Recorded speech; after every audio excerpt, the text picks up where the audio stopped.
महानगरपालिकेच्या प्रभाग समिती क्षेत्रामध्ये जे सहाय्यक आयुक्त नियुक्त केलेले आहेत, हे सहाय्यक आयुक्त त्या क्षेत्रासाठी अनधिकृत बांधकामाच्या नियंत्रणासाठी निष्कासनासाठी पदनिर्देशित अधिकारी म्हणून कार्यरत असतात.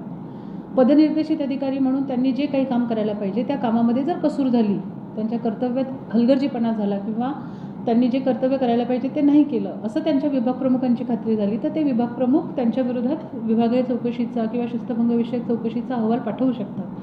तसं या प्रकरणामध्ये प्रभाग समिती अ मध्ये अनधिकृत बांधकामांसंदर्भात बऱ्याच तक्रारी माननीय आयुक्त महोदयांच्या स्तरावर, उपायुक्त महोदयांच्या स्तरावर, अतिरिक्त आयुक्त महोदयांच्या स्तरावरती प्राप्त झाल्या होत्या आणि त्या सर्व तक्रारींच्या अनुषंगाने उपायुक्त अनधिकृत बांधकामे आणि निष्कासन श्री अवधूत तावडेजी यांनी त्यांच्या विरोधातला एक कारवाईचा प्रस्ताव सामान्य प्रशासन विभागाकडे माननीय उपायुक्त बोडसे साहेब यांच्यामार्फत पाठवला होता.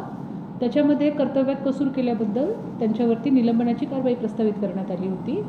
त्या शिफारशीनुसार माननीय आयुक्त महोदयांनी त्यांना मान्यता दिली. त्यानुसार सामान्य प्रशासन विभागाने निलंबनाची कारवाई पूर्ण केलेली आहे.